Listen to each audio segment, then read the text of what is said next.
All right, weird. That was really weird. I think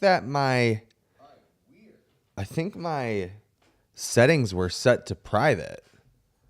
I think that's why people couldn't hop into the live. Let's see if this works. All right, we got somebody. What did you man, okay. We're going to wait a second, but I have a question. Or maybe person who's in the live right now. Did you see my live before? It said I had gone. It said that I was set to private. And I don't know why. This happened before, supposedly, too. This had supposedly happened before. Did you guys see that I was live before? Or not?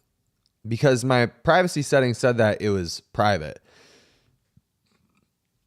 Did you guys see my live before? Did you see that I was live? I know that I do this every single day, but I'm still learning.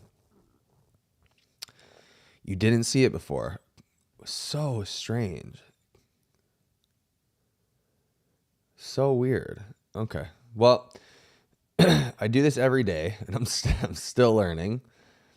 I'm still learning. So what's going on, guys? It's Monday. It's Monday. It's a new day. It's a new start to the week. I hope y'all are doing well. It's Memorial Day. I know that. So I appreciate you hopping on to chat with me, to listen, to talk, whatever you may be here for.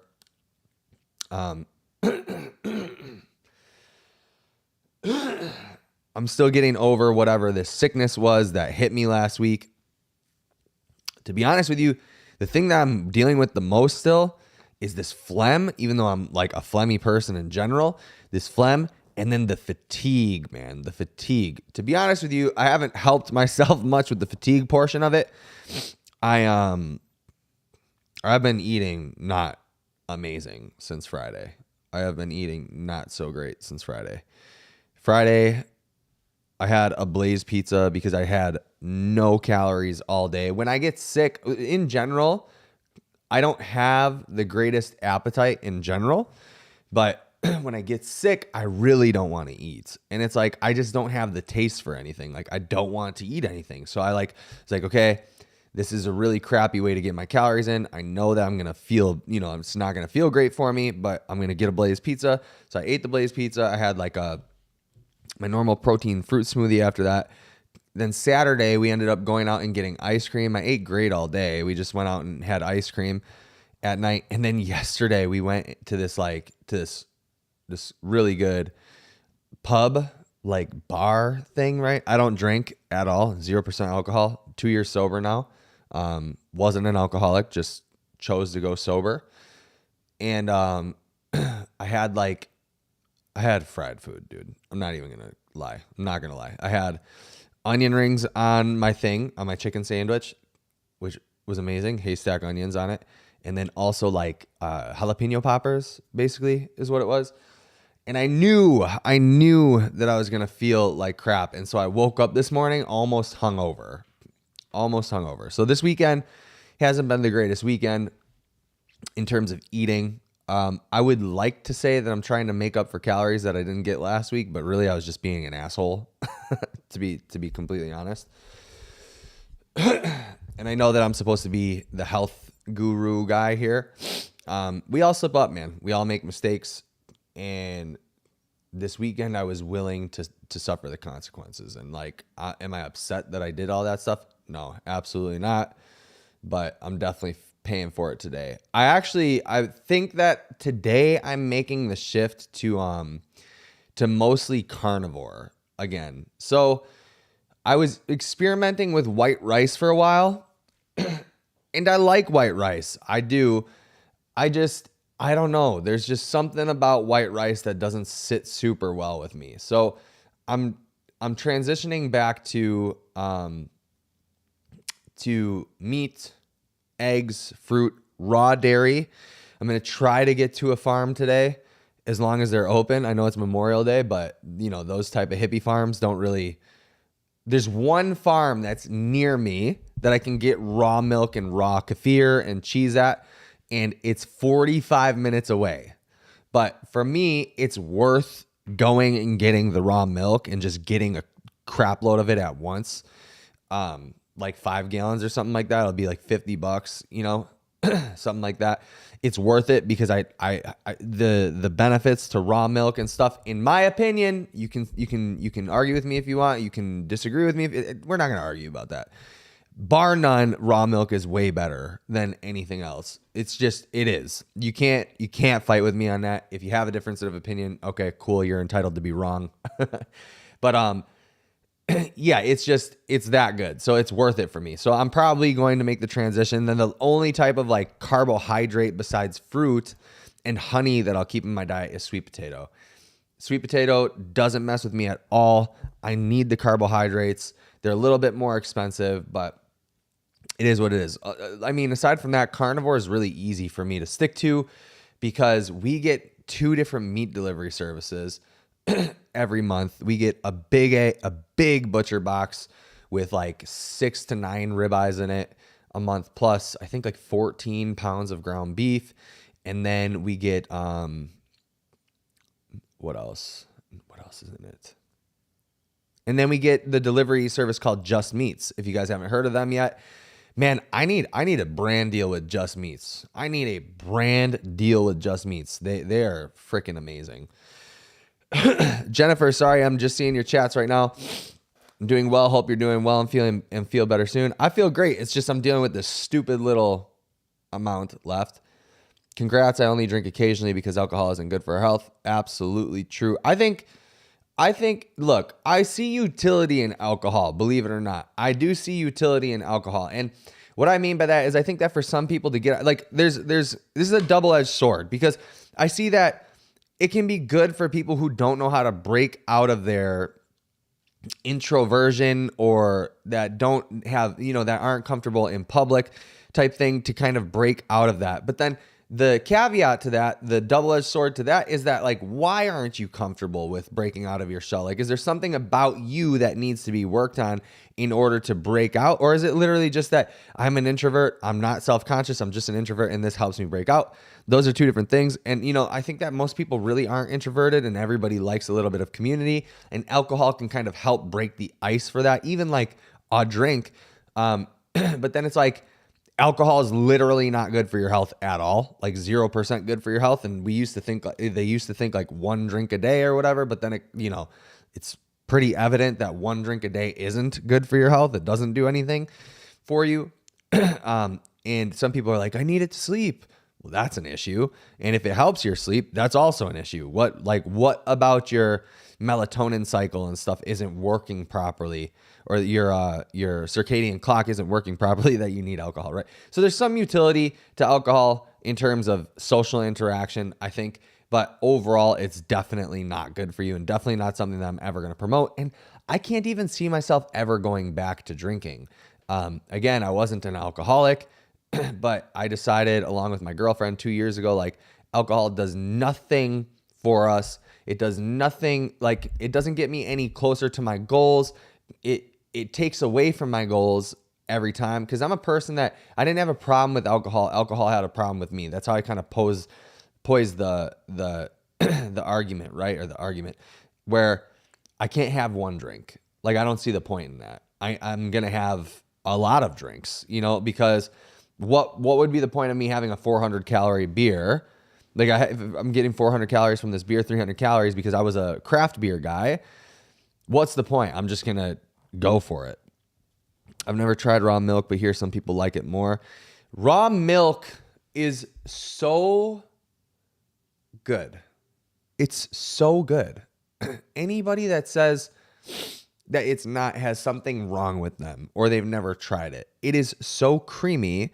Like, if you've ever had heavy whip, right? Like, that's what I put in my coffee is heavy cream. Think about that, but less calories and just a little less thick, right? It's got the creaminess. It's got the flavor. It's just not as thick. It doesn't taste like you're drinking a malt or ice cream. but it tastes like you're drinking a malted ice cream. So I think that where I was at before, you guys, by the way, I have so many whiteboards now because I've been working so much on how do I build this app out? How do I make it the best experience for people that are on it? There's a lot of stuff. There's a lot of stuff that's going on in the background in terms of the app.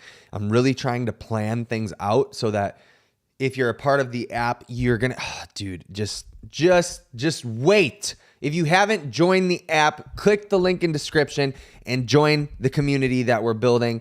It's, you guys, I can't even, the stuff that's going to go down and the stuff that's going to go down in conjunction with that to this YouTube channel that if you have a link to, like, bro, dude, I'm so excited. If on a budget, are store-bought eggs still safe to consume? Yeah, I think, hey, look, this whole, by the way, Satsuko, we have to have our last call. We have to have our last call. I'm sorry that I lacked on that. We have to have our last call. But yeah, look, first and foremost, think about food options, okay? Second to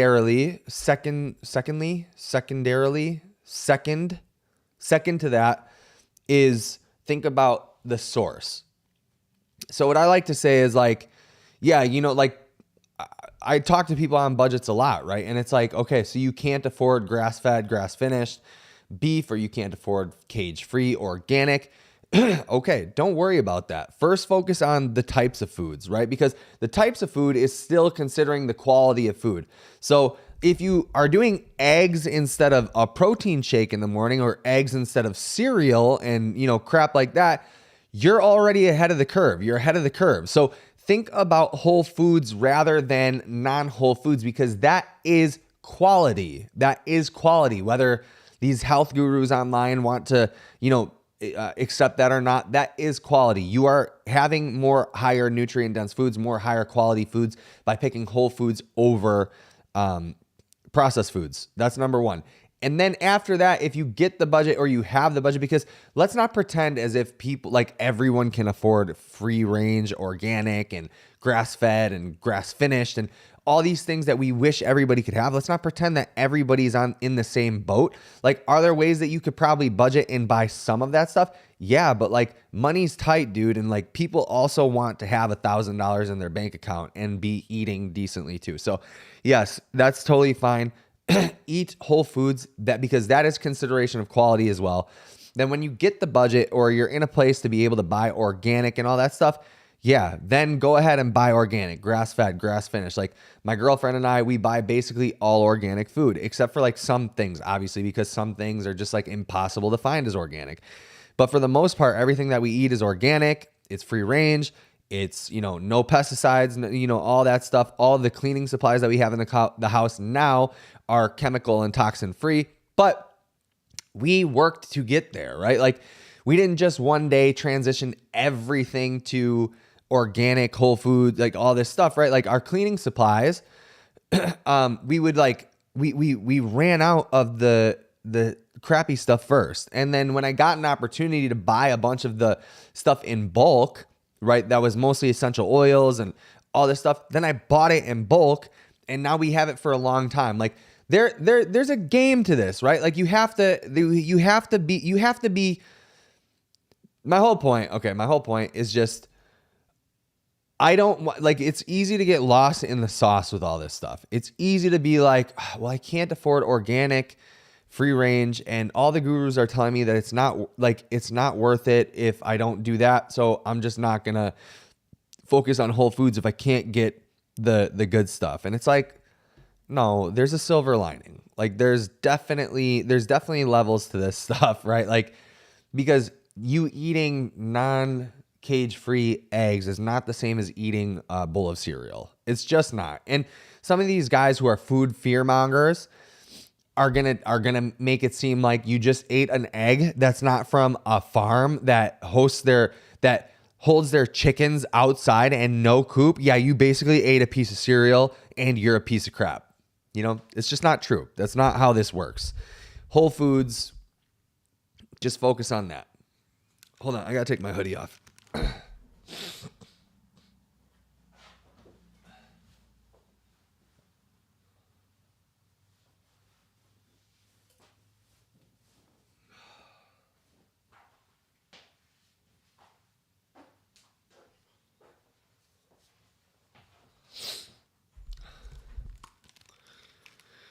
So yeah, and would I prefer that everybody be able to eat all that good stuff, the organic, all that? Absolutely. I think that there is utility to that. But also, remember, organic doesn't technically mean organic, right? Like it's really hard to navigate this space. And yeah, it's hard to navigate diet and stuff. So anyways, how diet impacts POTS syndrome. That's what the talk for today is. Sorry, I kind of went on rambling. If you guys have any questions, please feel free to interject and write in the chat. Type in the chat. Remember to like this video if you haven't liked it already. It helps push the algorithm up. I want to talk about how diet impacts POTS syndrome, how to figure out if your diet is impacting your POTS syndrome, because it's something that I have a document for in my app that I have guidance for. And I think that's really important. And I don't, from what I have seen on my channel, I don't think that I've ever actually gone into depth about this. I don't think that I've ever actually talked about it. I think that I've shown you guys a day in the life of eating, but I don't think I've ever talked about why I believe that diet impacts it so much. First and foremost, I want to say that the majority of people that have POTS syndrome that I start working with usually start with me and they're eating a highly processed, highly palatable food diet. And what I mean by that is a lot of their foods are in wrappers or boxed or in plastics, things of that nature. Like they're drinking drinks from plastics, a lot of stuff. So all that to say is that the majority of people that when I start working with them, they're not eating whole food, nutrient rich diets. They're eating very poor diets.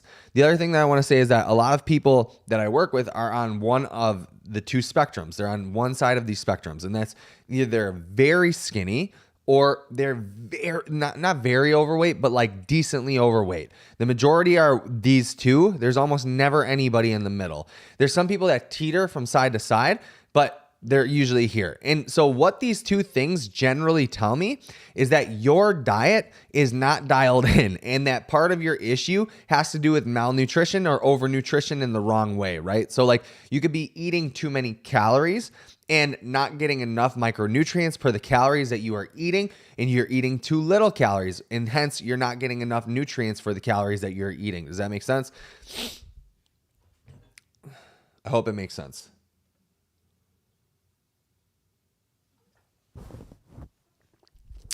My mom just like randomly walks in my house oftentimes.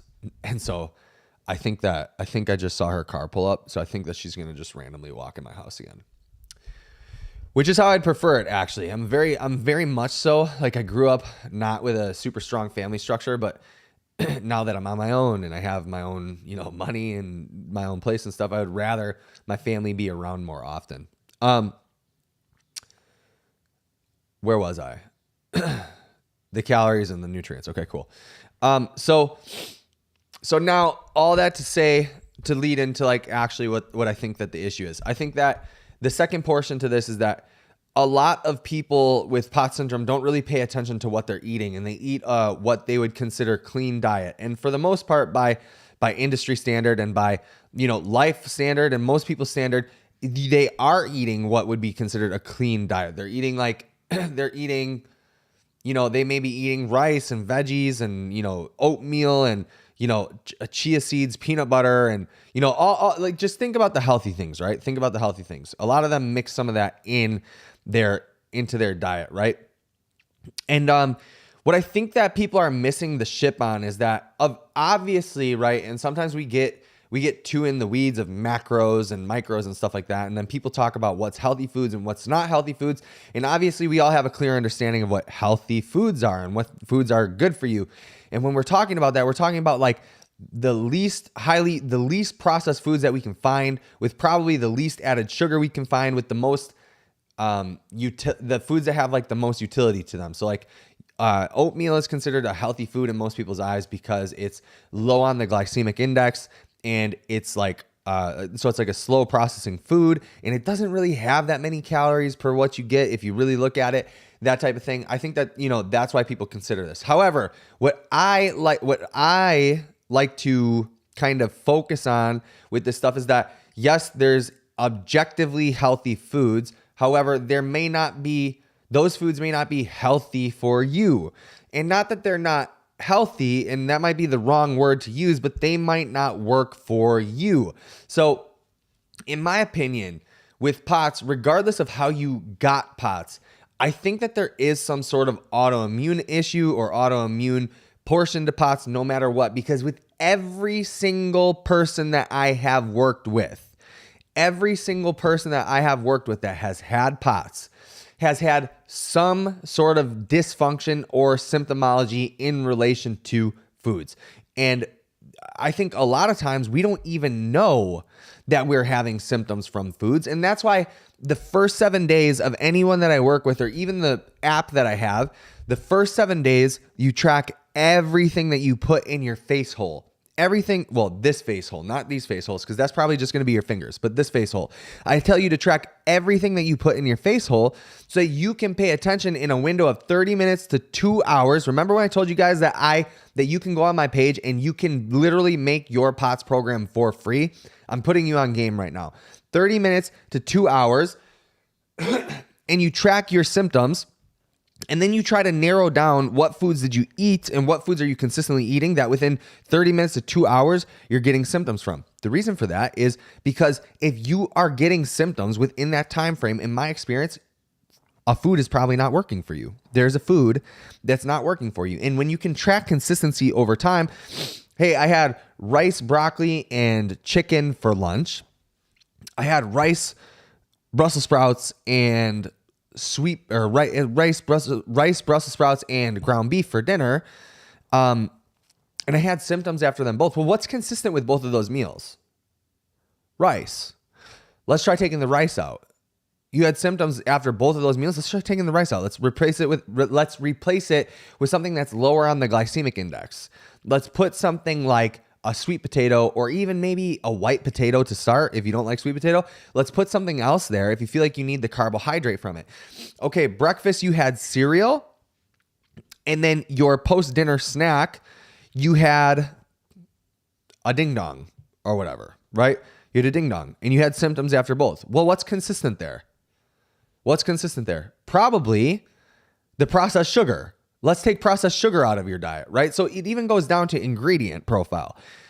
So if that's the case, and it is the case for a lot of people, and I think a lot of people are missing the shit because they're focusing so much on eating healthy, and that's really good. And kudos to you for focusing on healthy, nutrient-dense food. Amazing. You've already mastered part of the craft. You've mastered part of the job. Now the next thing is to figure out if those healthy foods aren't sitting well with you and if they're causing something, right? Like even something like white rice could spike your glucose or your insulin, and that's the reason why you're having a dizzy spell or something like that. Like it could literally just come down to something so simple that, a low glycemic carbohydrate just doesn't sit well with you right now.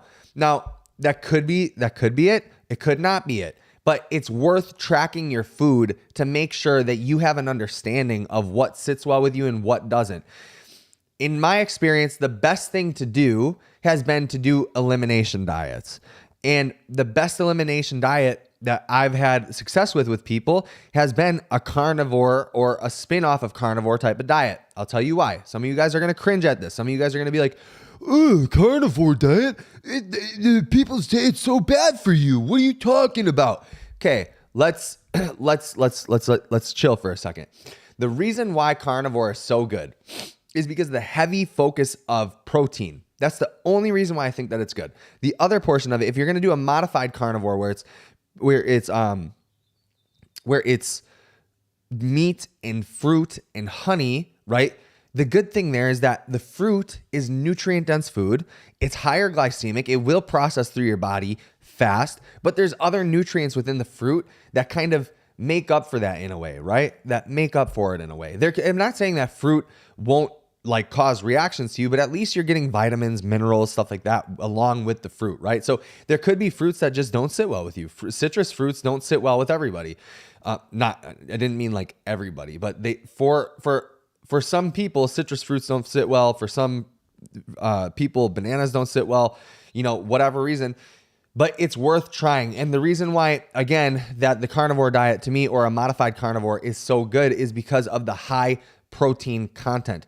You want to prevent muscle wasting when it comes to POTS syndrome. And that's a totally different live and a totally different video, but you want to prevent muscle wasting. If you can give yourself regular protein feedings of anywhere between, like, depending on your body weight, 25 to 50 grams at a time, you have a much higher likelihood of holding on to muscle and not wasting that muscle away than you do if you don't have a high protein diet. And there's a lot of people who go on elimination diets that are very protein, or they're very muscle wasting. They don't have, like, they drink bone broth and they drink soups and stuff. And I'm not saying that that's wrong. It might be right for you. You might have to do some sort of like FODMAP diet or a modified FODMAP diet, something like that. However, I truly think that carnivore is the best because you want to keep muscle, if not add muscle, while going through POTS syndrome. There's a reason why even CHOPS wants you to do resistance training. Let's go to the chat. I add as much potassium as I can, especially when my body goes weak. It really helps me perk up. You talked about too much potassium not being good either. Could you talk about how to notice that? Yeah, for sure. So we'll touch on it briefly because there's just like, so I guess with any electrolyte or any nutrient, there's an upper threshold, right? There's an upper limit. And so too much potassium, why it's not good is, and it's likely that you're probably not going to get there, but I don't like to, prescribe anybody supplementing with, I'm driving, Styza. In the chat. Put W's in the chat for Steven Styza. The reason why potassium, that I'm very hesitant to tell people specifically to supplement with potassium, is because, and especially people with POTS, mind you, the reason why is because potassium can really slow down your heart rate and you can overdose on it. And I've seen it happen. In the bodybuilding population specifically, when people are dieted down, a lot of time, well, it used to be that they would tell people to take potassium tabs before they get on stage, probably with some good theory behind it, right? When you take potassium, you drink water, intracellular water kind of floods the muscle, you look harder, you look bigger, that type of thing. It's a good thing. It's an electrolyte that you need. You need potassium. However, I think it's very easy for people to do too much potassium, right? At least with sodium, if you drink too much sodium, if you have too much sodium, you're going to have high blood pressure, blah, blah. It's going to be super acute. You're probably going to piss it out. You can go into a sauna, you can sweat it out and stuff like that. But people literally get admitted to the hospital for having too much potassium. It almost never happens with sodium. It almost never happens with magnesium. Magnesium's another one where, like, you want to tread waters kind of lightly because of the same thing. Heart rate issues, you can cause palpitations, stuff like that. But it's likely not going to be dangerous because the amount of magnesium that you would have, elemental magnesium that you would have to get, is kind of hard to get from supplements and from food in general. Magnesium, because you have magnesium and then you have elemental magnesium, right? So the magnesium that's on your label may not actually transfer to elemental magnesium, which is the magnesium that your body actually uses and processes. I want to make sure that I have that right. If I'm pretty sure that that's right, or it could be the inverse. Either way, like magnesium L-threonate, you'll have 250 grams on a label or whatever, but it actually breaks down to 144 elemental magnesium, which means that you could supplement with a little bit more to get more of the elemental, right? So like that's the magnesium, that's the amount of magnesium that you should actually be concerning yourself with. So that's why. Does that answer the question, Jazan?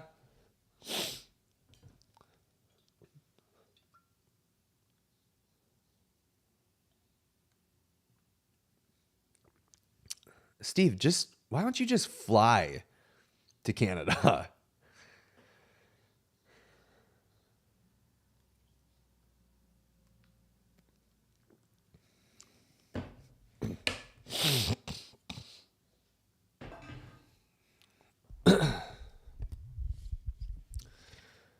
Jazan, if you're in the chat still, does that answer the question on potassium? Cheaper and same time? Okay, yeah, I bet. Actually, it's probably not like a direct flight or anything to where you need to go.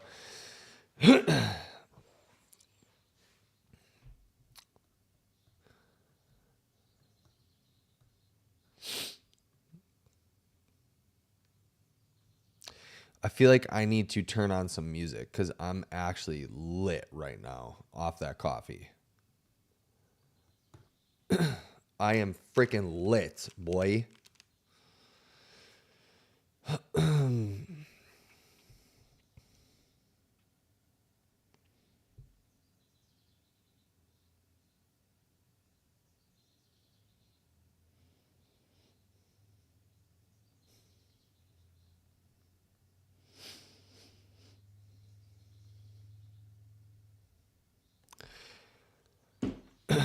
10:21 on the clock right now. So, okay, we talked about doing elimination diet for 4 pots, right? So I talked to you guys about what elimination diet I think that you should do if you're going to do any by first off making sure that you know what foods interact with you well and which foods react with you poorly.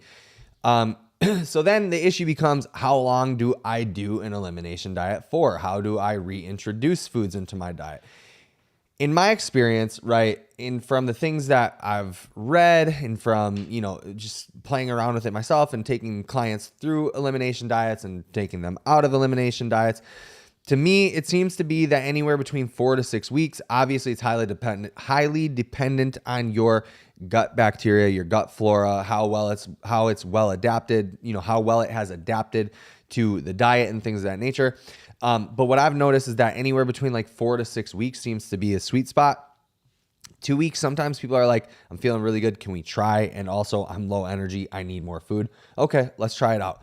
But anywhere between 4 to 6 weeks seems to be the sweet spot with the elimination diets that we do. So it's like at 4 weeks, you're feeling really good. You know that you're symptom free from foods or whatever. Let's try adding a little bit of food back in. Let's try adding a little bit. And by a little bit, I literally mean just a little bit, right? So if you used to have rice twice a day and it was 250 grams, let's try adding rice back in 1 time a day and it's like 125 grams. It's half the serving that you added in before. And let's see if you have anything weird from that for a couple days. If you don't, okay, awesome. Now we're going to go back to the dose that we used to eat, or to the amount that we used to eat, 250 grams. Nothing. Okay, awesome. We can try doing another half serving later on in the day again.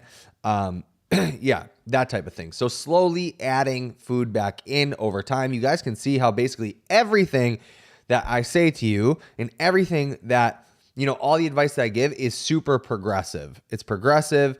It's never like big boluses at a time or never big changes at one time. It's always progressive. Always, always, always progressive.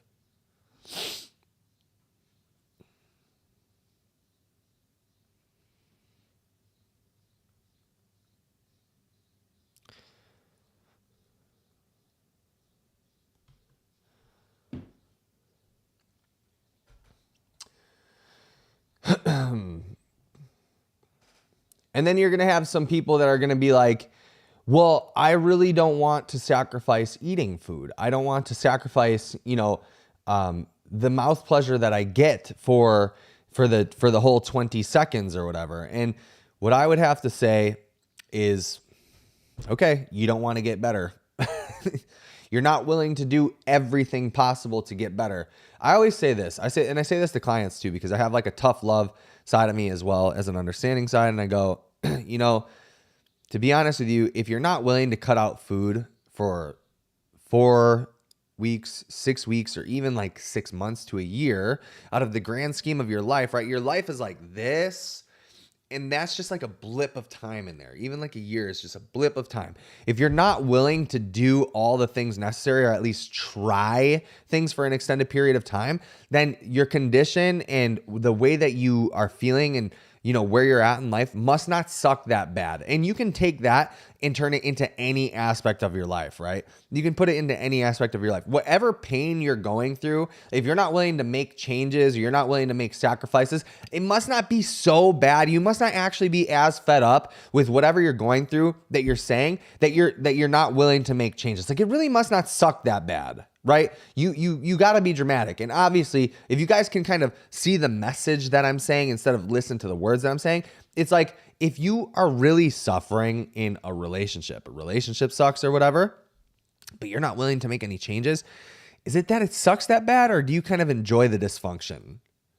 Do you enjoy what's going on there a little bit, right? Like, why haven't you left? It must not suck that bad. If something sucks so bad, then you're probably going to change something about it, right? Change your diet, go get therapy, start exercising if you're too fat and you don't like it. Start exercising if you're too skinny and you don't like it. Stuff like that. Like, it just blows my mind, the hoops and ladders and the mental gymnastics that people will take themselves through in order to justify, momentary satisfaction, like instant gratification. It blows my mind.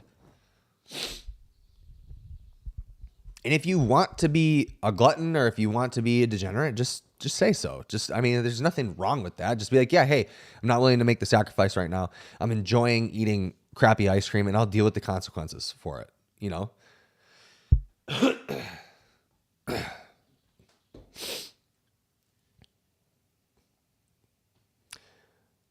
Jazand, I haven't heard from you. Did that answer the potassium question? Were you on when I gave the potassium answer? Are you on now?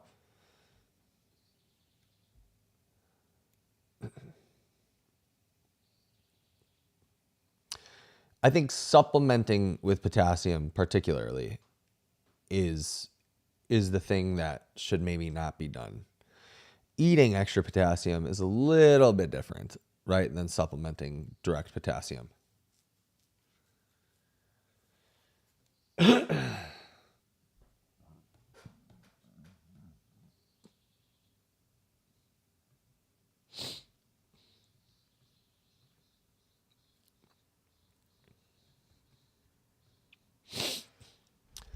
The other things that could be useful for diet and POTS syndrome, the things that could be useful, getting blood tests, getting tests to, I say this, I feel like all the time about POTS, blood testing, making sure that you're getting your histamine checked, making sure that you get your homocysteine checked, stuff like that, checking your B vitamins, checking your, minerals, maybe a CBC even actually, but also, one thing that I think is a little bit overly done, to be honest, are food sensitivity tests. And I talked about this in a different live, that food sensitivity tests, they can be useful tools, but they don't always get the full spectrum of what's going on. So, for example, and I've used this example before, I took a food sensitivity test like not even maybe 4 months ago, something like that.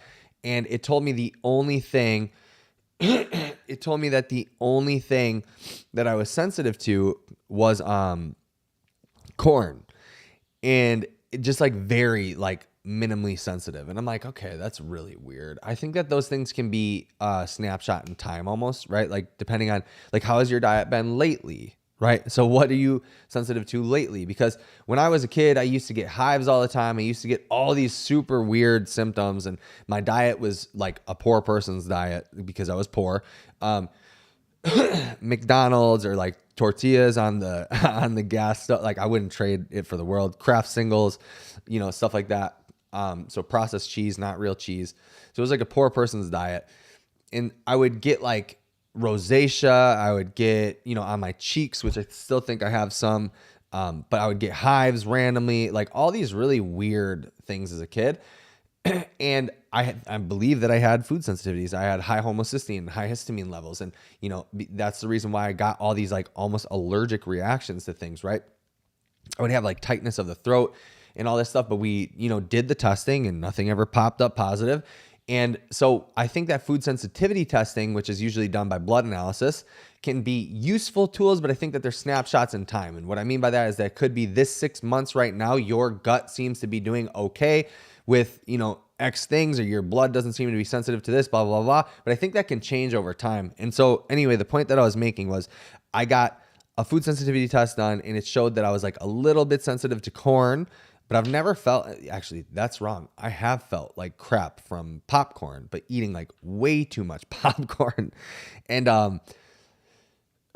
but I know that when I eat almonds, my heart rate gets a little bit faster. It gets faster because normally sitting here, my heart rate would probably be like 54 beats per minute or something like that. It's in the 50s, the low 50s. More often than not, it's like that. But then when I have almonds, it's going to be in the 70s. And so the food sensitivity test didn't tell me that, though. So I don't think that they're the best thing to go by all the time.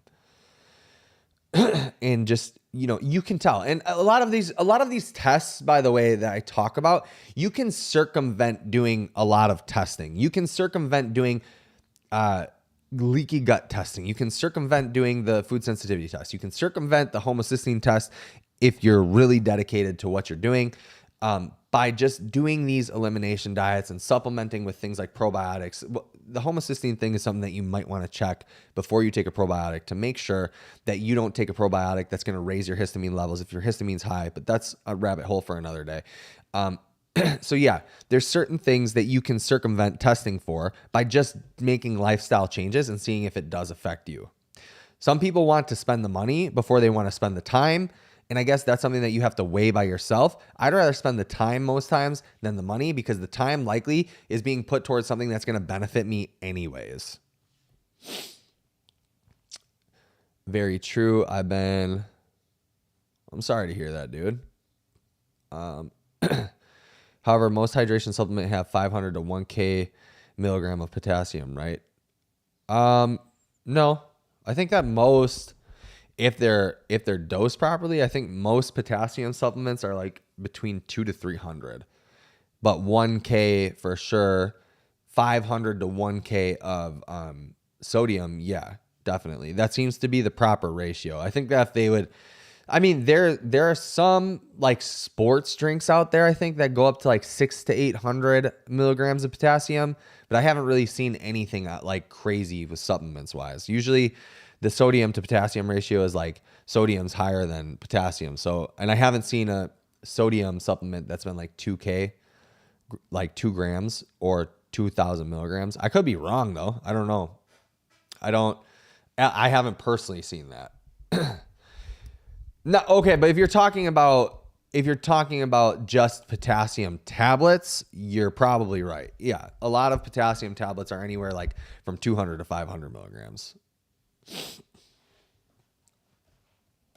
If you guys haven't liked this video yet, please like the video. It helps push us in the algorithm, helps us help more people.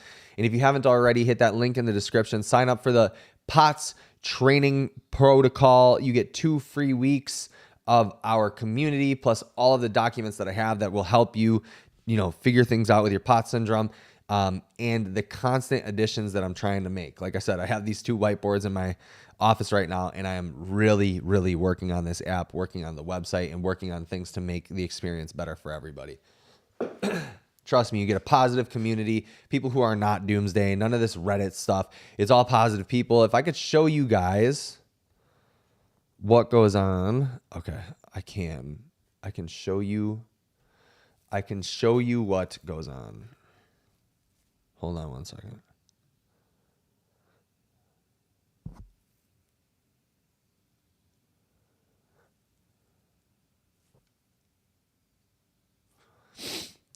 I think I can show you guys what goes on. Give me a minute. I'm going to give you guys a little bit of insight to the forum and how positive the community is.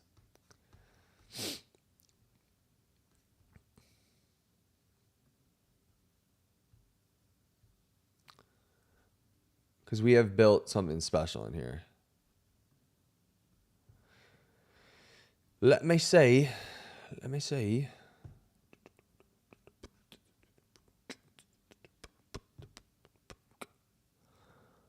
Screen capture. Boom. Ah, no.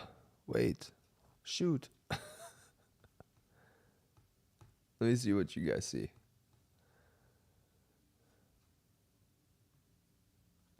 Yeah, that's not the right thing.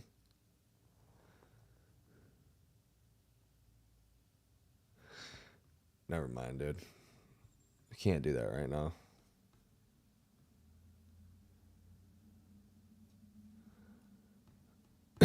OBS sucks, dude. Because it doesn't let me check what I'm going to show you guys before I show you guys. So I'm not going to do that today. We'll do that in another live where I take you guys through what people are saying in the chat, what people are saying in the app, but it's really good. It's really, really good. It's a lot of people asking questions and other people giving answers, communicating with each other. Also, people asking me questions. I'm answering questions. I post a video in there on Mondays and Fridays. Last week I didn't. I was sick. I just post videos in there kind of trying to help hype you guys up, get you ready. And yeah, people post their testimonies in there. People post, how good they're feeling or what they're feeling, stuff like that. It's good.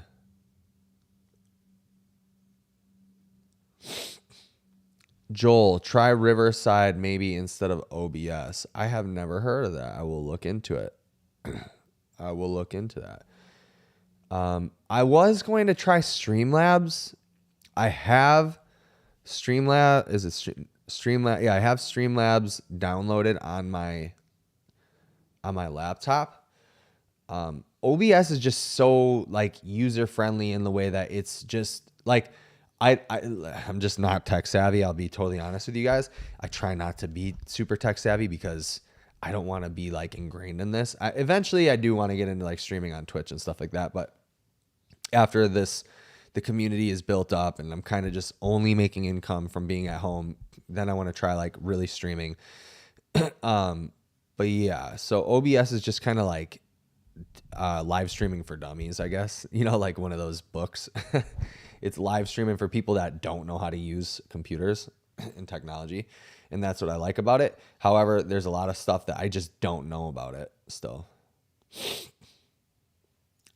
Many blood pressure meds are very sensitive to potassium. Yeah, for sure. That's true. That's true. Always a good thing to consult your doctors with anything that I say.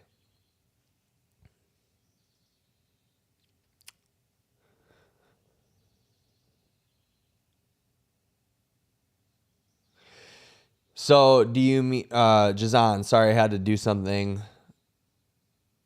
A slower heart rate is a lower heart rate, right? Do you mean a too low of a resting heart rate is not good? Yeah. So what it can literally like supplementing too much potassium can make your heart stop is basically what I'm saying. So too slow of a heart rate. Yeah. Like you'll see that like anorexics go into, rehabilitation. And one of the main drivers of that is you can see that they're probably anorexic due to their, aside from the obvious physical aesthetic things, right? But like their heart rate is very low. And so like I can't say anybody's names or whatever, but I've dealt with people with eating disorders before, like in person. And like a part of their admission to hospital was because their heart rate's like under 30 beats per minute. And that's really not good. Like bodybuilders have heart rates in the 30s. A lot of times marathon runners have heart rates in the 30s or whatever, but it's not due to some sort of disordered eating or anything like that. And that's why they don't get admitted to the hospital, right? Because there's probably not other health implications that are going along with that. And so potassium can it can slow your heart rate down so much that it can stop. If you have too much, the likelihood of that happening is probably very low, especially if you're balancing it out with the other electrolytes. But that's the only reason why I caution supplementing specifically with potassium if you don't know how to supplement potassium. Like if you don't have an understanding of how to supplement too much. And I'm not that guy either, to be honest with you. Like I wouldn't be able to tell you what's too much and what's too little. I just know that there's a ratio for sure. And that's why I tell people like, hey, you need potassium. You have to eat potassium. You have to have potassium in your diet. Element seems to have a good balance of both of them. I know that having too much of it is too much, but there's also like an equation per body weight and how much fluid you're drinking that tells you how much potassium is an appropriate amount of potassium. So, and I'm not the guy, like I can't give a general recommendation to the world on a live either about like, hey, how much sodium and potassium you can aim for, because it is very individual. I'll tell you that my general recommendation with sodium is 3 grams for most people, because it seems to be a sweet spot that I've been able to hit with people. 3 grams. I've had some people up to 5 grams of sodium, but I always try to keep it like you're having 3 packets of Element or a similar formula, and then we'll add salt tabs, or we'll try to supplement your sodium with real salt, that type of thing. We're keeping track. John, thank you. Of course. Also, while I'm on here, does anybody know of a designer? Does anybody have a graphic designer on deck? I need a graphic designer. I've decided to forego the designer that I was working with.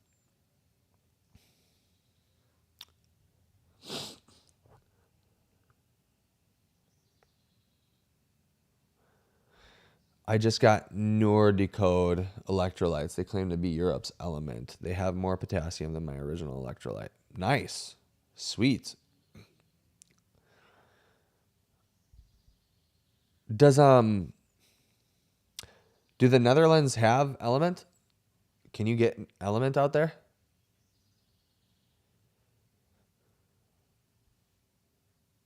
Or is that why you're saying like it's the Netherlands Element?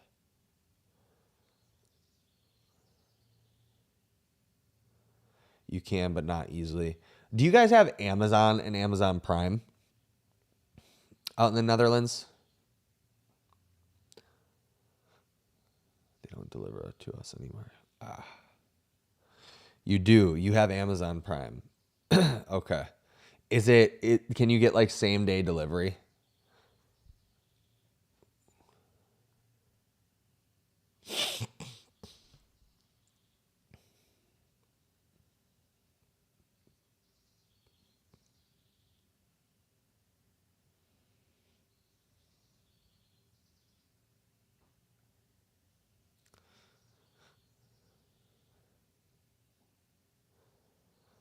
Yes, from the warehouses in Europe. Nice. So yeah, it blows my mind. Because it blows my mind how different countries and different like parts of the world work in terms of delivery services and all that.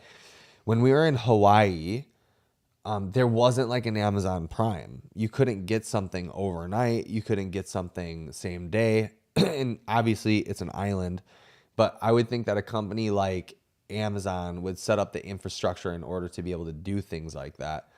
But it just blows my mind how like I live in such a, like I can get basically anything the same day.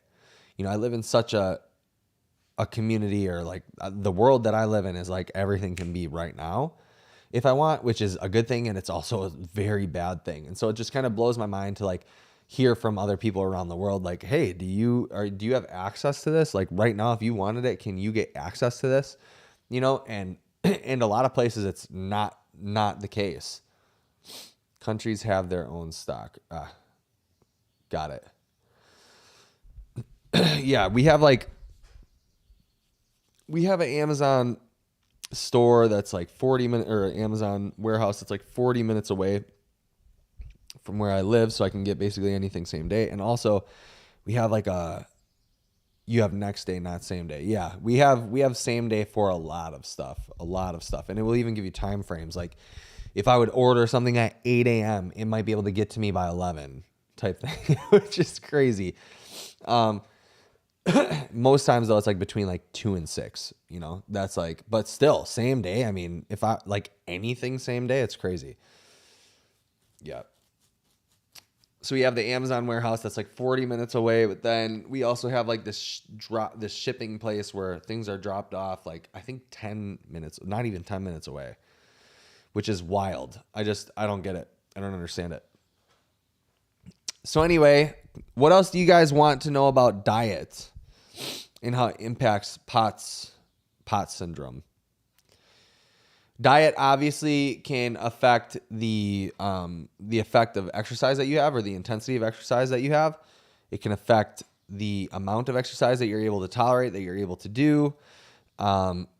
Something that I think that's worth noting is that a lot of people, when they come to me and, you know, it's for POTS, they're immediately asking questions about macronutrients and calories. And I think that although it's a useful question, it's not the question to be asking right away. I think that if you're like, you should not be concerned with macronutrients and calories right away when you are dealing with POTS syndrome. Now, if you're somebody who's, hyper skinny, or like, just has been in a deficit for so long, then yeah, maybe you should introduce more calories into your diet.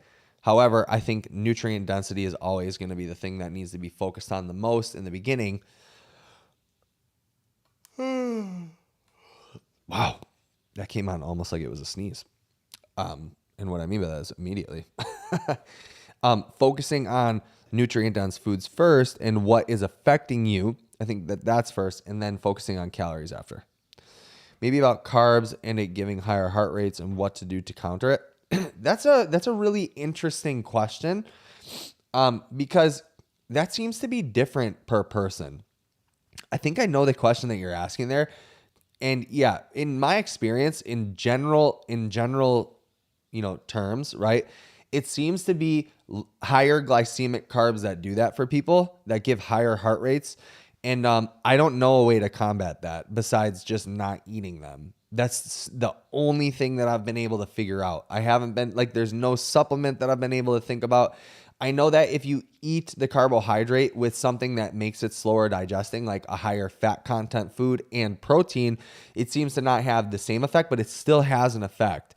So making sure that your food is or your meal is well balanced is obviously number one, because it's going to have less of an impact on you if that's the effect that you are having, which is a higher heart rate. But just avoiding that type of food altogether is probably best. And again, it seems to be lower glycemic carbs that do that. So like faster digesting food, or higher glycemic carbs that seem to do that. So faster digesting foods. So combating it by eating lower glycemic index foods, so like vegetables or some sort of roots or something like that, that seems to be the way to combat that and to not have that happen. So eating, again, sweet potatoes, something high in fiber, oatmeal even. For some people, oatmeal is iffy because oatmeal has added sugar a lot of the time, like those flavored ones or whatever. But if you eat plain oatmeal, then plain oatmeal would be a good thing. Sweet potato, I don't know if I said it. I probably did. I feel like I've mentioned sweet potato 5 million times during this live. What else, dude? I'm stuck because all I eat is sweet potato and rice. Starchy vegetables, Brussels sprouts, broccoli, cauliflower, cruciferous vegetables. But those are lower carbohydrate. Yeah, things like that. Yeah, fat, protein, and also fiber for me. Yep. Yeah, exactly. So combating the effect, I don't really know if I have an answer for that. But definitely balancing out your meal will help in that case. For sure. How to get more B12 from diet? Amazing question. More red meat, more protein in general, liver is good. That's basically it. Yeah, more meat, more liver, and if you need to, then supplement with B12. Now, I could get in the weeds with this one. I could really get in the weeds, and I want to kind of avoid that.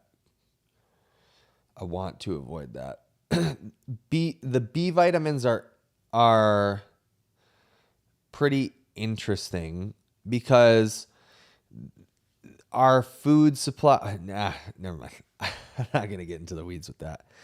How do you feel about the cancer risk with red meat?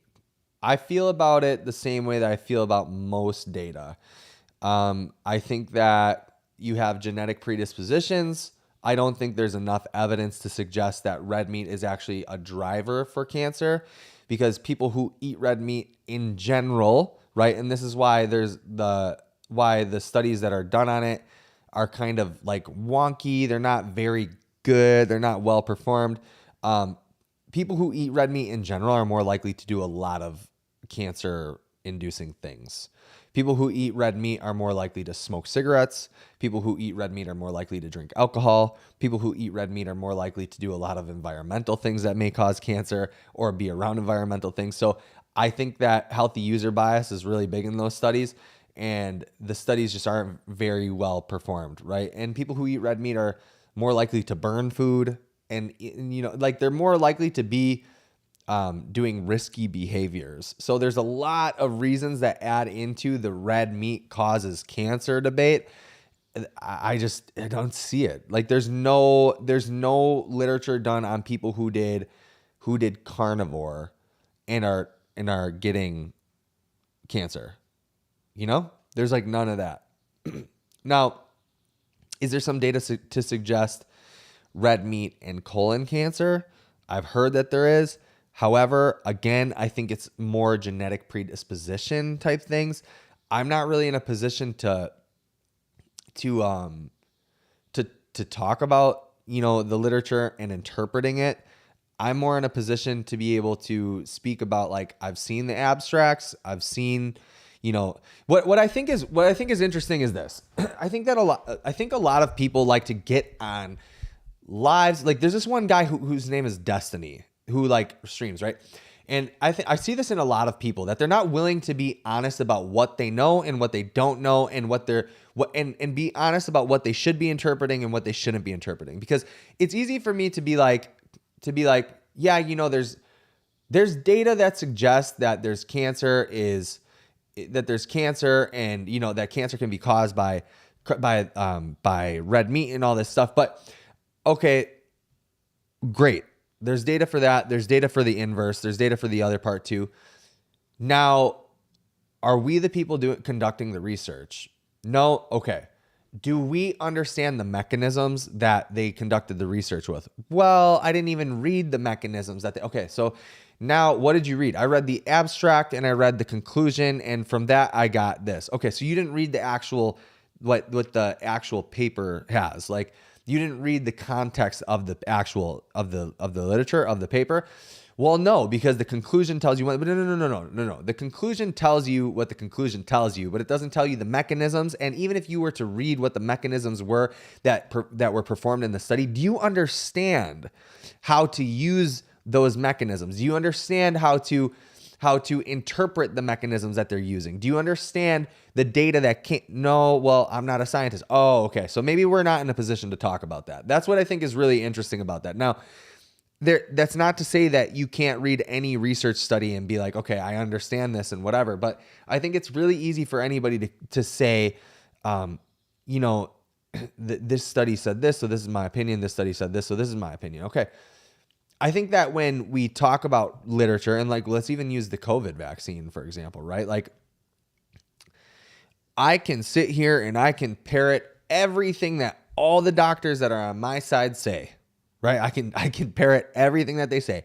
That doesn't mean that I genuinely understand what they're saying, right? It doesn't mean that I actually know what a spike protein does. That doesn't mean that I actually know how the spike protein interacts with immunocells and stuff like that. That doesn't mean that I know any of that, right? So it's really easy for some people to sit on a high horse and be like, I read the studies, I read the conclusions, and I interpreted the data. But you didn't actually interpret the data. All you did was read the abstract and the conclusion. You don't understand what bioelectrical impedance actually does, or what that means. You don't actually know what that means. You just know that that is the mechanism that they used to measure body fat and to measure visceral fat, but you don't actually know what bioelectrical impedance is doing. So when that's my issue with interpreting data and talking about science and stuff, is that I'm willing to talk about the things that I do know. I'm willing to talk about the things that I have read papers on. I've read some stuff on meat and cancer, and it seems to be that there's healthy user bias, and that the populations that they pull from happen to be people who also smoke cigarettes and stuff. And to me, that's not a well-conducted study. To me, you'd have to take people that are otherwise healthy, that eat not the standard American diet, but like that eat, pretty, by whatever metric they want to use in the study, a good diet, that have good lifestyle habits as well, that don't drink, don't smoke, go to bed on time, that they all control for all that. So like you'd have to literally put them in a metabolic ward to be able to understand what the effects of meat are. And then from there, you feed them, one group red meat all the time, and then the other group, maybe small boluses of red meat, but not as much, and then see what happens. But so far, the research that I have seen, maybe there is research that I haven't seen for sure. And if I was presented that, then I may be willing to change my mind. But am I going to stop eating as much red meat as I do, which is basically all day? Probably not. I just like it, and I'm willing to take that risk. Carnivore diet is used by people with autoimmune disease. How do you feel about other autoimmune diets for POTS? Yeah, I touched on this a little bit earlier. The reason why I think that carnivore specifically is really good is because it's very anti-muscle wasting. And muscle seems to be a pretty important factor when it comes to POTS and longevity in general, right? Muscle seems to be, and this isn't backed by research either. This is my experience with people that I have. The more muscle that they put on, the more resistance training, the more weight and load that they're able to bear during training, it seems to be their symptoms go down and down and down more gradually. I don't know why that is. Muscle has a lot of effects on blood volume. It has a lot of effects on blood pressure. It has a lot of effects on water retention, especially when you're supplementing with sodium, creatine. So there's a lot of really beneficial things to having muscle. And people who are untrained, if they eat a higher protein diet, they actually put on a little bit of muscle and retain more muscle. So that's really good. That's what I think the benefit to carnivore and modified carnivore with fruit and honey. That's where I think that you find the benefits for that with people with POTS. And the healing properties of the gut. When you eliminate foods, it heals the gut. Your gut flora becomes less diverse, but it heals nonetheless, right? If you have something like leaky gut or some sort of dysbiosis, it's probably healing to the gut, and it has a lot of effects on your body in general. We already know that there's a huge connection between the gut and the brain. There's a huge connection with gut and immunity, autoimmunity. So I think it's really good. Now, other autoimmune diets for POTS, like, I don't know. Not that I don't think that they don't work, because they definitely work. I'm just such a fan of being anti-muscle wasting and making sure that you hold on to muscle and build muscle however you can. So like the FODMAP diet, I think is a really awesome elimination diet, and it works for a lot of people. I think that's really good. However, it doesn't seem to have enough protein.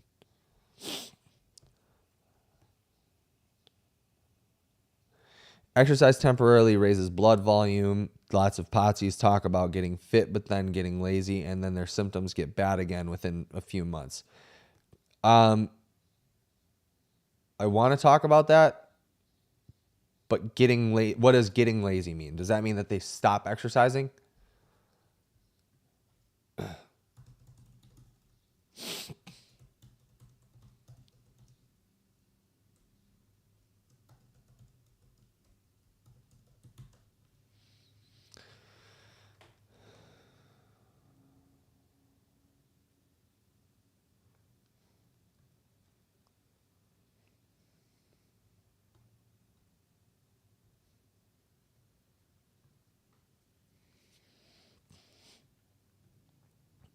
Yeah. So, yeah, for sure. Okay. So they stop exercising. Good. Yeah. Exercise temporarily raises blood volume. Lots of POTSies talk about getting fit, but then getting lazy, and then their symptoms get bad again within a few months. Yeah. I mean, 100%, because if you're not consistent with it, or if you're not, okay. So look, when you're getting fit, when you exercise, there's this thing called max recoverable volume. There's minimum effect. Okay. There's maximum effective dose. There's minimum effective dose. And so I think what happens is that a lot of people, because you're right, if people don't make it a part of their lifestyle, they stop completely, they start muscle wasting again. And then that's where you see a lot of issues come back, for sure. Absolutely. So I don't know how to stop that besides telling people like, hey, if you stop exercising, you have a high likelihood of going back to what was happening to you before, and that's probably not good, right? So, however, there is an ability to pull back a little bit, which is, You mean muscles waste within a few months? It's not that they, yeah, well, yeah. If you're not eating sufficient, so like if you're not eating sufficient protein, yeah, muscle for sure can waste within a few months. Absolutely, right? It's not as volumized, it's not as big. Like there's that theory and the idea of like muscle memory, which I don't know if it's like true or not, but what I have seen is that when somebody like stops working out and then works out again, it makes it like it makes progress a lot easier, and you can get back to where you were at before a lot faster. But yeah, muscle wasting can happen within a few months if protein needs are not met. Absolutely, 100% for sure. Even glycogen needs, if those aren't met, yes, 100%. But the other benefit, right, to exercising is just the circulation portion, right? You're moving blood throughout the body. So you're getting more efficient at circulating blood through the body. Your heart is being used as a pump. It's getting more efficient at pumping blood through your body. That is a huge portion of it too. And that's why people see that they lose progress or that they go back to having symptoms after a few months, because their heart isn't working as efficiently. That's not exclusive to people with POTS, by the way. It's not exclusive to people with POTS. That's exclusive to anyone that stops working out in general. You'll hear people who were super fit in CrossFit, they stop working out and they're like, man, I just feel way less fit. Well, yeah, of course you do, because your heart's not pumping like it used to. It's not being a pump, like an actual pump. That's what your heart is. It's a pump, right? And so, yes, you can lose muscle within a few months. It's probably not significant amounts of muscle, but it's enough. And so my whole point that I was trying to get to before, maximum effective dose, minimum effective dose. What I would like to see is that people maybe aren't as, like, if they're not feeling like as motivated to be in the gym, they figure out what their minimum effective dose is. And for the most part, it seems to be that whatever volume it took you to get to the point that you're at now, so long as you do 50% of that, you're probably not going to lose progress. Like, you're probably not going to lose as much progress as you would think. If you do 50% of the volume, as long as intensity is equated to, you're probably not going to lose that much progress. And if intensity is equated, if not higher, you might actually make some progress because you're allowing time for more recovery for your muscle and stuff like that. So yeah, people can lose progress, but instead of stopping exercising, I would like people to get to their minimum effective dose of volume and of exercise and level out there. Now, I personally just think that if you have POTS, your aerobic capacity should never leave you. Like, you should for sure be making sure that you continue with some sort of aerobic exercise, whether it's leisurely walks or it's going for bike rides or whatever, getting your steps in, because I think oftentimes, again, we only look at aerobic fitness as, formal cardio and formal conditioning, and that's just not true. We can get that through stepping, we can get that through bike riding, we can get that through skateboarding, we can get that through surfing, whatever you feel like.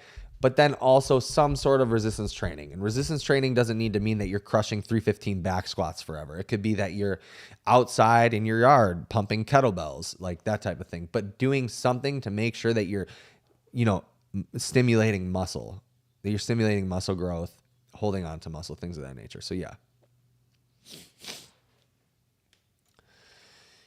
Yep. That's that.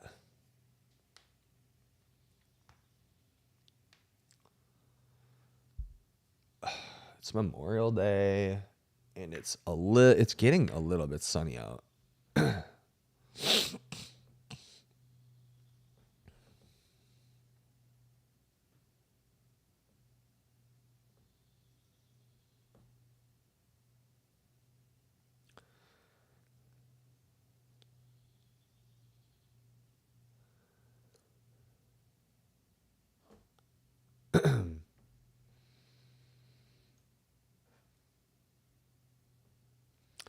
I am jittery from my coffee before. I am freaking jittery, dude. I am freaking jittery. So I'm going to make some videos this week for POTS syndrome. What do you guys want to see? Put in the chat what you guys want to see, what you want to hear. I have a couple things up on my board. Hydration, Which salt, why, managing flare-ups, supplements I use I already did, exercises for flare-ups, heart rate, cardio for POTS. I did heart rate, mindset for POTS. So I crossed off 3 of those. I did mindset for POTS, I did heart rate, and I did supplements I'd use. So I should cross those out. I did all those. What else would you guys like to see? What other videos for POTS would you like to see? Would you like to see like a day in the life? I mean, a day in the life would be literally me just living my life like a normal person.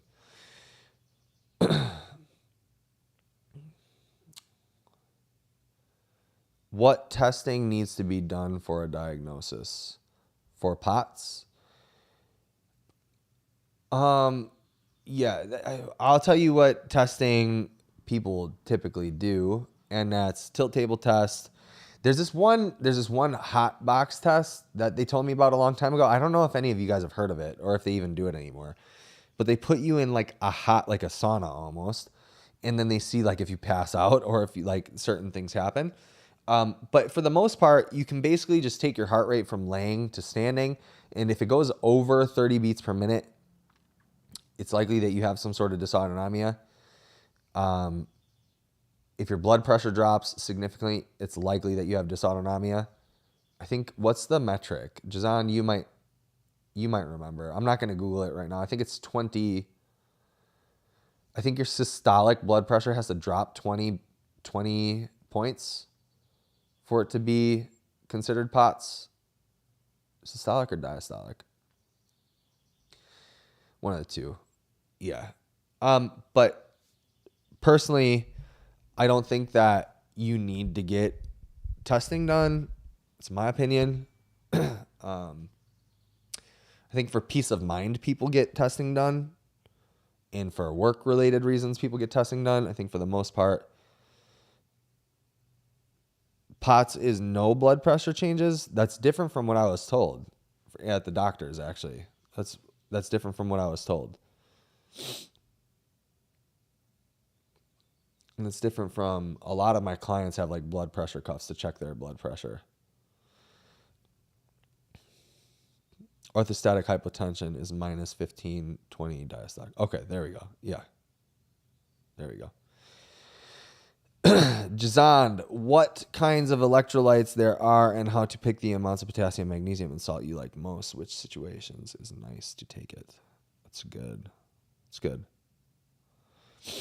Counted steps. When exercising in a static mode, do these count as steps, such as squats, leg raises, floor exercises, etc.? I know they do, but how do they get counted on the app? Hey, Marissa, are you asking that as a chat question or as like a video idea?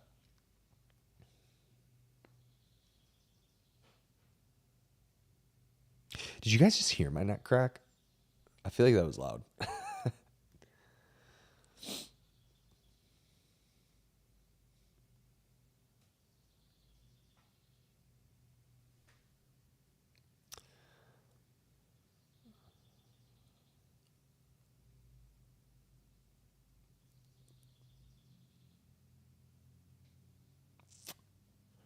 A video idea. Okay, cool. I will take that one into consideration for sure. I think that a step goal video would be a really good one, because the more I'm using step count goals for people with POTS, for clients, actually the faster and better successes I'm having. Like, it's not that I wasn't having good success before. I was having great success before, but when I made the transition a couple months ago, because I was dealing with, no, not a couple months ago, probably like 6 months ago, because I was dealing with somebody who was like not high functioning whatsoever. And I made the transition of the idea of all formal cardio to let's try to use steps as a strategy. I made a lot of progress with this person and quickly. So I think that like the evolution of thought with steps for me when it comes to people with POTS instead of formal cardio has been a quick one, but a really good one. So I have steps in high regard for because of the results that I've seen implementing step counts for people that are very low functioning. So steps to me are incredibly important. That's probably a very good idea to talk about. That was supposed to be the live idea before, but apparently I was on private and nobody saw it. And I was like, well, I'm not doing this anymore. I got to change the topic. And then I realized that I was on private and I hit public because I think that would have been a good live. But I think that I'll make like a video on that this week is step count, why it's important, why I feel it's like the hidden strategy for POTS, stuff like that. Good idea. I'm going to write that down on my whiteboard.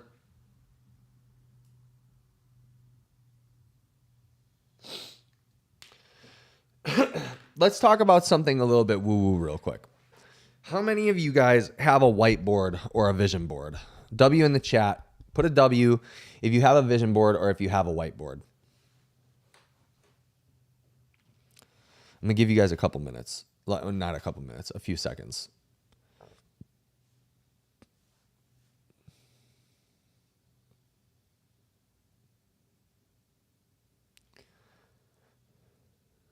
W.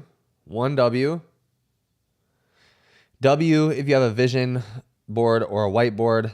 L if you don't have a vision board or a whiteboard in your house that you use. That's the important part.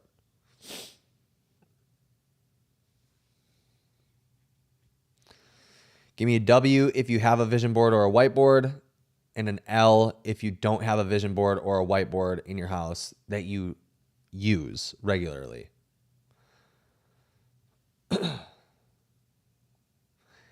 I don't use it anymore.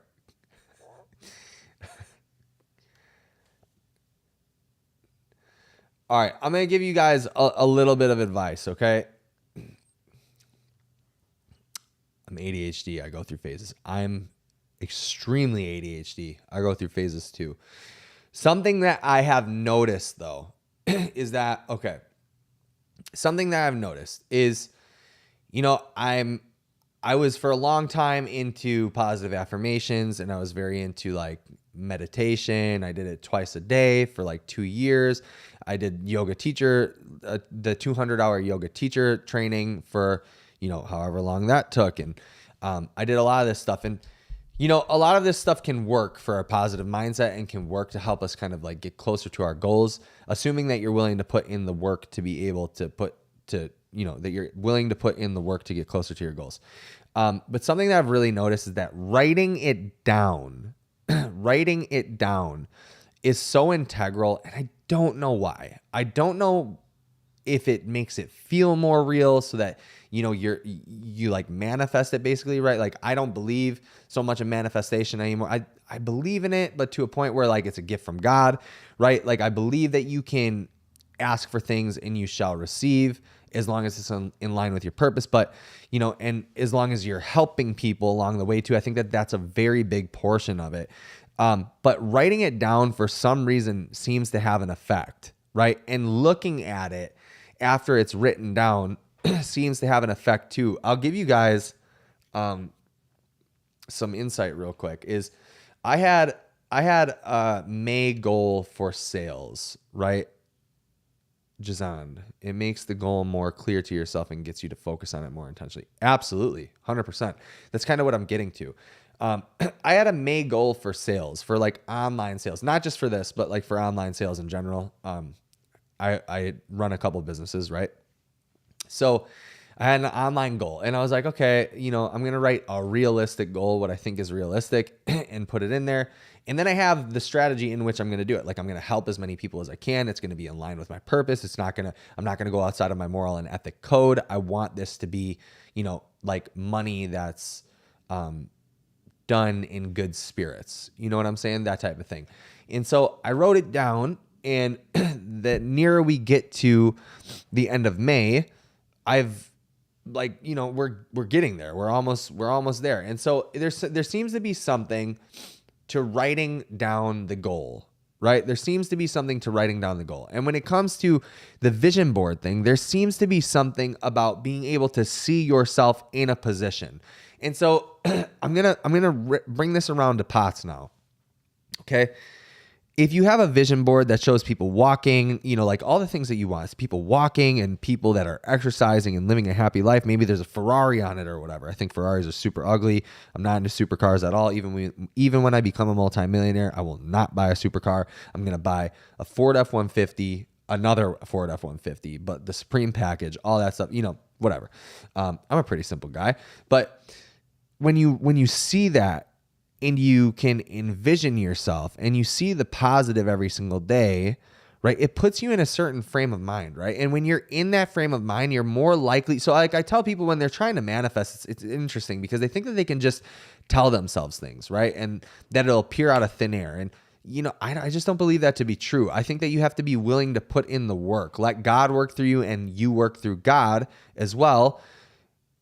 But really importantly, too, is that you need to be in the right state of mind. You need to be in the right frame of mind. So that's part of the reason why I'm so heavy on don't go on Reddit, don't go on WebMD, don't go on the Facebook groups, because where you put your energy is the energy that you're going to get back. So if you're constantly surrounded around negative people, that's the energy that you're going to feel in your life. If you're constantly worried about your symptoms, that's the energy that you're going to bring into your life, and you're less likely to make changes because of that. But if you're in a positive frame, if you're in a positive mindset, a majority of the time, 60% of the time, that's better than nothing, and you're more likely to do the things necessary to get better and to feel better. If you're positive about the job that maybe you don't like so much, you're more likely to show up with a better attitude. If you just try to convince yourself to smile.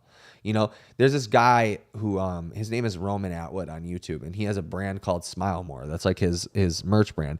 And he said that he would convince himself every single day that he loved his job. He would leave like his job before YouTube 11 years ago or whatever in a rope factory. And this really struck a chord with me is he goes, every single day, he's like, I hated this job. But every day I would convince myself to smile more. I would convince myself to smile again. I would convince myself that I love this job. And that is where I was able to actually continue doing the job. It made me able to do my job the best that I could. And then he would go on and chase his dreams after work. So all that to say is that if you don't have a whiteboard, if you don't have a vision board, it's okay. I think it's a really, really good strategy though, to be able to put you in the right frame of mind to accomplish your goals, to do the things that you need to do to get to the places that you want to be.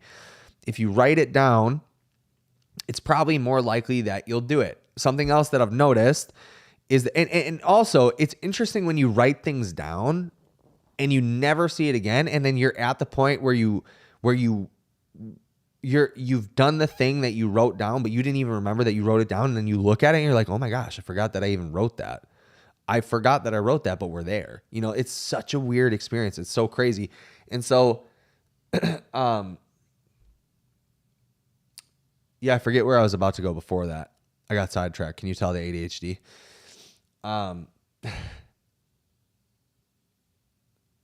Forgot where I was going with that.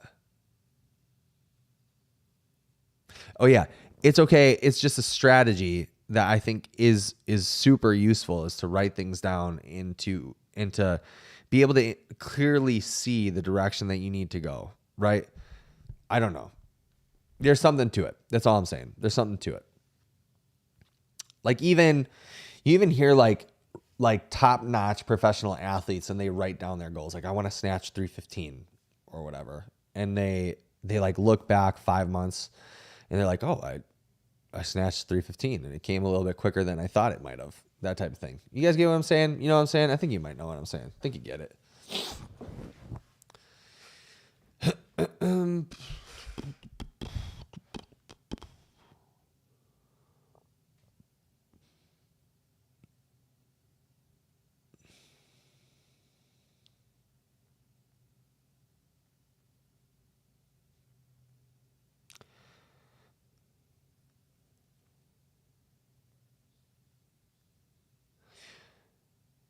So anytime that I hit a goal now, from now on, I'm always going to write down what the next goal is. I think that that's crazy important. So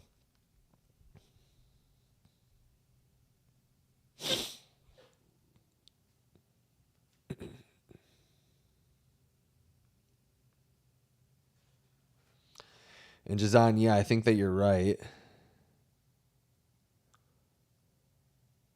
I think that you're right by saying it makes the goal more clear to yourself and gets you to focus on it more intentionally. 100%.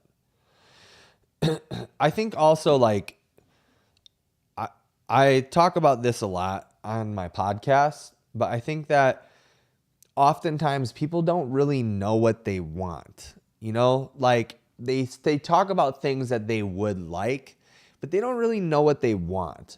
So, and what I mean is like people will be like, I'm going to use the Ferrari thing for example again.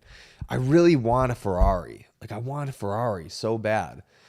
And it's like they don't do anything in able to get the Ferrari. Like they don't hustle 24/7, you know? And it's like I don't think that's a you want thing. I think that's like a like you would like, because it would be nice to have a Ferrari is probably what you're thinking, but it's not really something that you want, because in my eyes, and you guys tell me if I'm wrong, when you want something, when you really want something, you're willing to do the work. You're willing to do the things necessary to get there, right? So like me, I want to help a lot of people with pots. I want to create one of the best like resources that you can have for pots, like that you guys can have for pots. I want to create that. I want to. And so, but I think my actions are in line with that, right? I get on live 5 days a week for an hour and a half for the most part, right? I get on live for an hour and a half and I do it. I after I'm done with that, I work on the app. I work on resources. I work on, strategies. I make calls. I take calls with people. I answer DMs. I answer comments on YouTube, stuff like that. Like I do the work. I do the things, and it's because I want it. Like I want it. I want it. I really want it. Like, and it's one of the only things that occupies my mind. Like it occupies probably 40% of my mind is how do I make this thing better? What else can I do? But like, I think that's a want. I think other things are would likes. Am I wrong? I think that there's a difference between want and need too.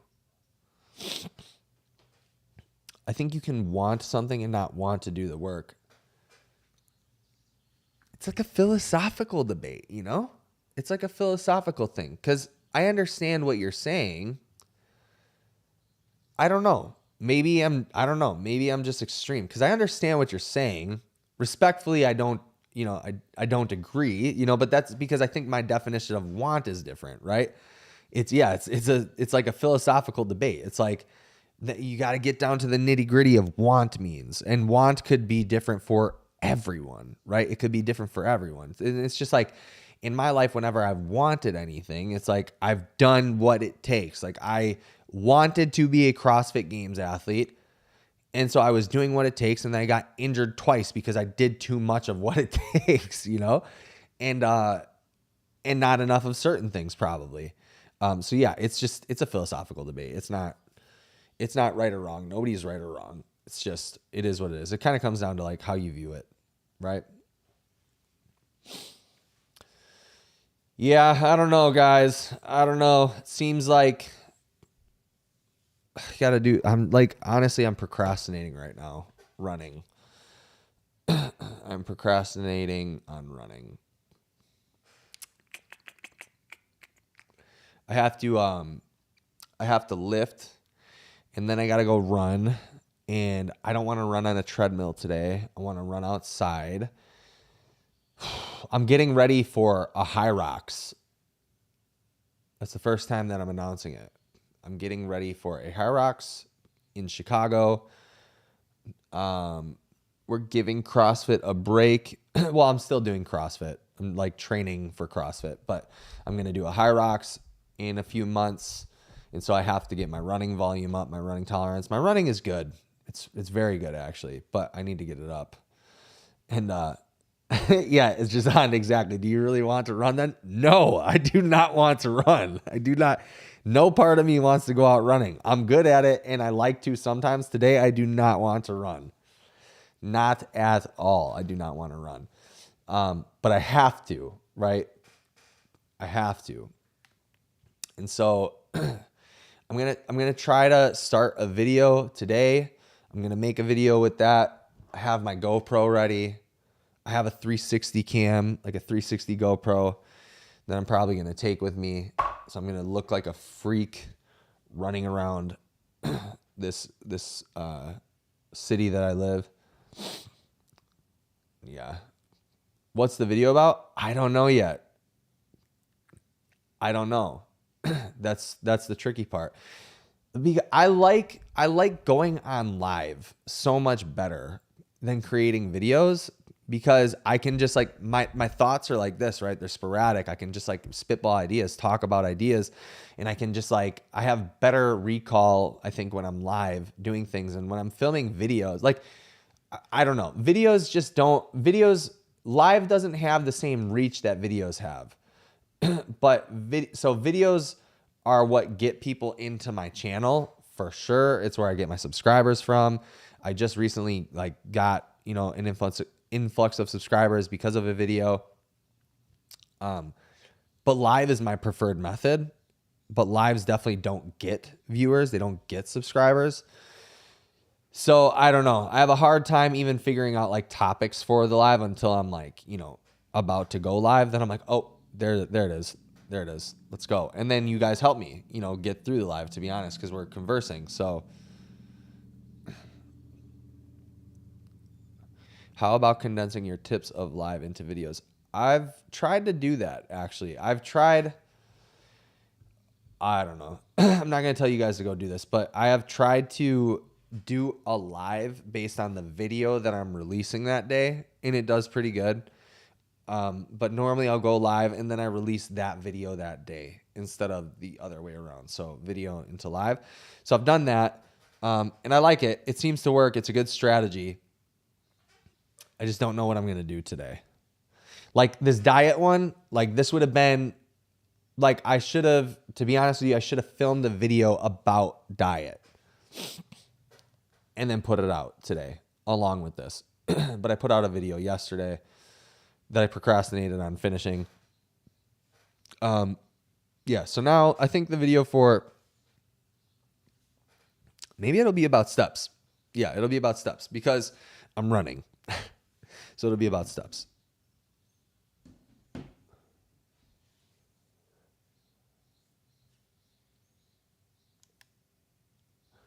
No, I mean first the live and then start making a video and use the tips you gave in the video. Oh. Yeah, it's a good idea. It's a good idea. It's a good idea. Yeah, Jazan, do you go live for your viewers? What's your video frequency? You have like 4K subscribers, I think, right?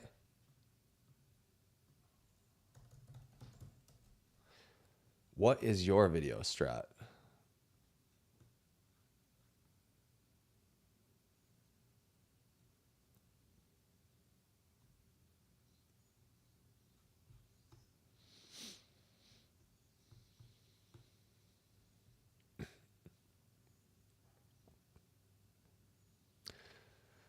You upload once a week. You have 400 subs. Really? I thought you had more than that. 476.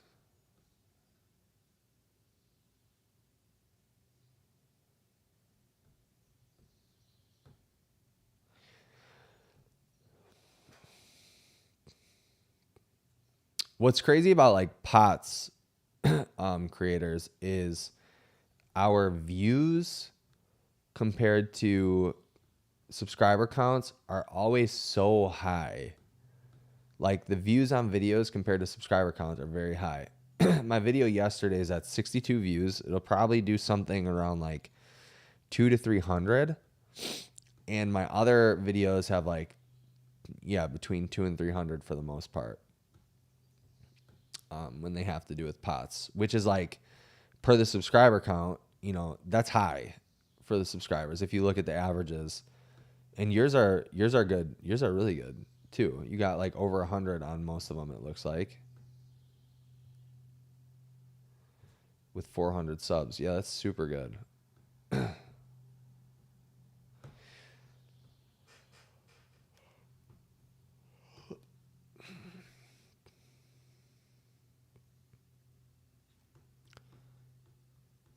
Ask in the community. I will do that. That's a good idea. Yeah. Now that we've built a bigger community too, it's a lot easier to kind of do those types of things. I feel like, so yeah, I'll definitely be asking the community about what to make videos on. Gosh, why in America do we only focus on speaking English? I feel like you Europeans just know every language, you know? Because like I'm looking at your stuff and I'm like, you have a mindset video and I would have loved to listen to that and watch it, but you speak a different language and I don't know. There's no way I'd be able to get through it. Like I wouldn't know anything that you said in it. But I just like, you know, I only know some Spanish. I'm better at Spanglish than, you know, full Spanish and then English. Can turn on subtitles. I don't see, my thing is, yeah, I could do that and I'm going to do that for one of your videos just so I can like watch it. I don't really watch videos. I listen to them. So even like if people are doing stuff in video, like the only person that I watch a video of is, his name is Roman Atwood, the guy that I was talking about before. Otherwise I'm just like listening, right? I only like listen to a video or listen to a podcast, but I am going to fully watch one of your videos. I just want to see. I'm interested in like studying people's content. Same, reading is not my strength. Yeah. I just, recently what I've been doing, so I've been reading this book, Reviving Masculinity. I've been reading this book, Dirty Jeans. Well, kind of going like I'm just doing deep dive into this one. I've been getting the audio book along with the book so I can listen to the audio book, but also practice reading the literature, the paper, like the words. And I'm starting to like retain the information a little bit better. Alex Hormozy actually said this, to do this. And yeah, it's increased my input and output of ability to read more frequently and more at one time than I was able to before. So maybe it's a strategy for you too. Not only video ideas, but also what to cover in videos. You can turn on something. Okay. Yeah. So I will do that. I'm going to do that. But right now I got to get out of here, guys. Thanks so much for watching. I appreciate you, Jazan. Thanks for being in here again, giving all the input. I'm going to stay on just so you can answer Satsuko's message real quick. There you go. Satsuko, copy, paste that thing because I'm about to sign off. I'm going to go get my workout started. It's 11:32. What the heck? What the heck? I was up 4 hours ago. This is crazy. All right, guys. Thanks so much for coming on. I appreciate you as always. I really appreciate you coming on to hang out with me. If you haven't already, hit the link in the description. Join the community. Join the training program. 2 free weeks. There's a bunch of good little nuggets in there, good knowledge nuggets. And yeah, just join. I mean, we're doing amazing things in there. So yeah, appreciate you guys. Talk to you soon. Talk to you tomorrow. All right. Peace out. Goodbye.